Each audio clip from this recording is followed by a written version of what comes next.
It started about a month before the snow. Every night as I drove home, I'd see him, a shadow in the trees, standing still, watching. At first I thought it was nothing, maybe just a trick of the street lights filtering through the branches or some guy cutting through the woods. But it kept happening. Every night, same spot, same time. I'd turn into my apartment complex, glance in my rearview mirror, and there he'd be, just beyond the tree line, hood up, face hidden in shadow, unmoving. I never told anyone. What would I say?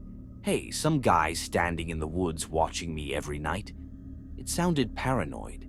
And besides, I never saw him move, never saw him get closer. Until the night it snowed. That night was bitterly cold, the kind that numbs your fingers the second you step outside. I had worked a late shift at the diner, and by the time I pulled into my complex, the world was covered in a thick, undisturbed blanket of snow. The kind that makes everything quiet, too quiet. And that's when I saw him. Closer this time, standing at the edge of the lot, just past the last street light. His hood was up, his body cloaked in black, but I could feel his eyes on me. My stomach twisted. I forced myself to look away, to pretend I hadn't noticed. I pulled into my usual spot and sat there for a moment, gripping the wheel, telling myself I was being ridiculous. He hasn't done anything, he's just standing there. But then I made the mistake of glancing in my mirror, and he was gone. I didn't see him leave, didn't hear footsteps crunching in the snow. He had just vanished. I rushed inside, locked the door, and pulled the blinds shut so tight that not even a sliver of light could get through. Then I sat on my bed, my breath coming too fast, my pulse pounding in my ears. The apartment was silent except for the faint hum of the heater. Then I froze. The sound was soft, rhythmic. Not at my door, at my window. I turned my head slowly. The blinds were closed, but my bed was right against the window. If I reached out, I could pull them open. But I didn't. I just sat there, listening. The tapping stopped. And then the footsteps started, slow, deliberate, pacing back and forth. I swallowed hard, my throat dry. The pacing continued for what felt like forever, each step dragging through the snow like someone was making sure I heard them.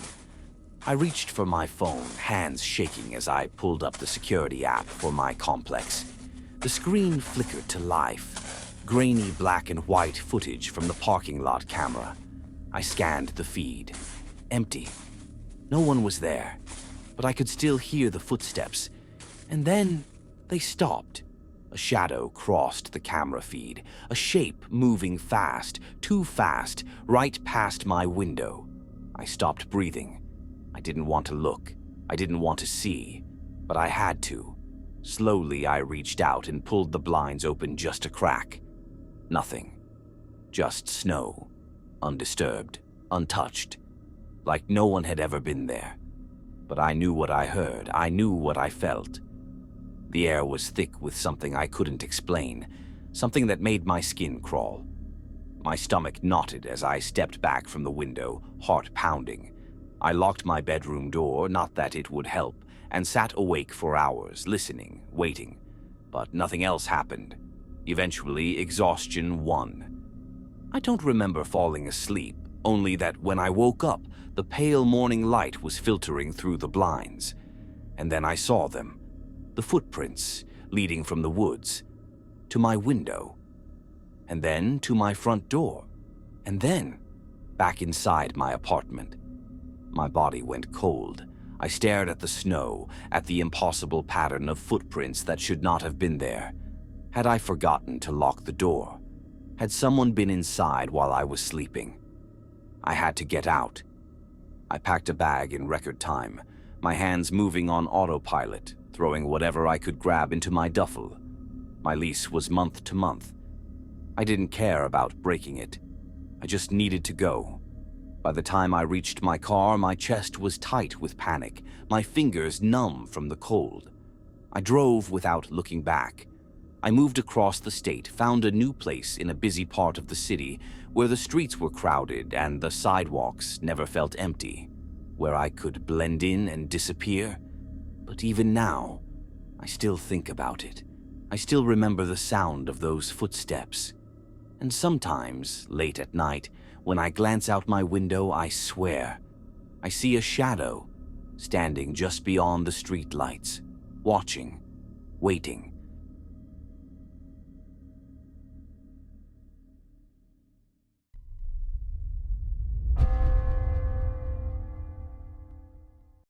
It happened about a year ago, back when my YouTube channel was just starting to grow.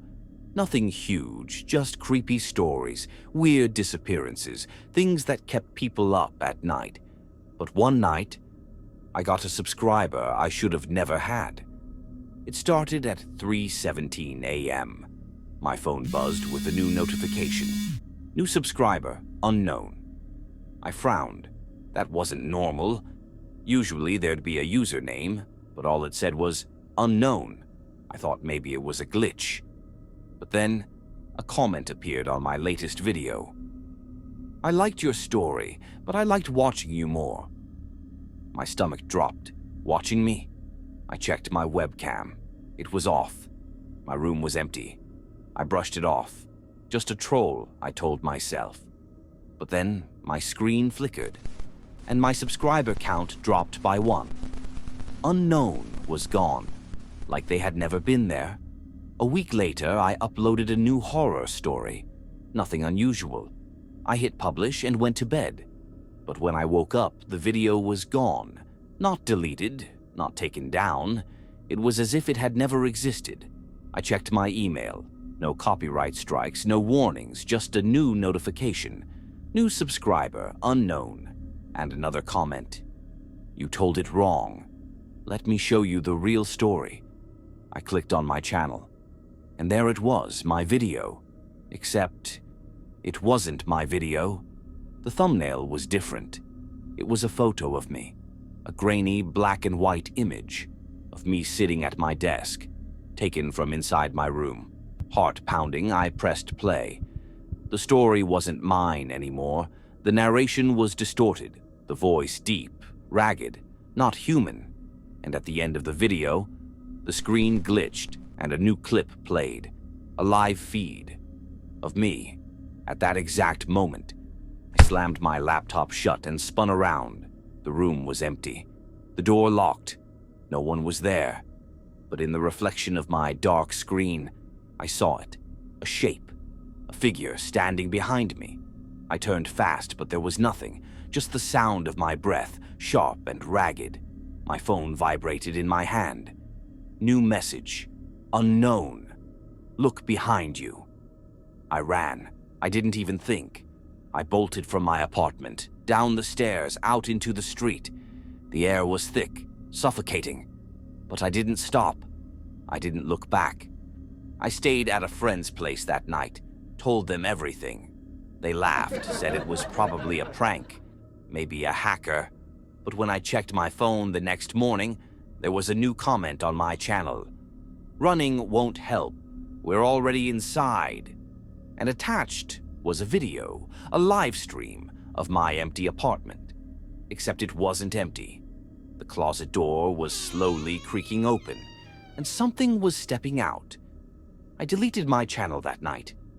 I even factory reset my phone, got a new laptop, moved to a new place. And for a while it worked. No strange messages, no distorted voices. Nothing. Until last night. I was lying in bed, scrolling my phone, when a notification popped up. New subscriber. Unknown. And then, a whisper in the dark. You can't delete us. I don't make videos anymore. I don't even use social media. But sometimes, when I close my laptop, when the screen goes black, I see them, watching, waiting, and every night I hear that whisper. Up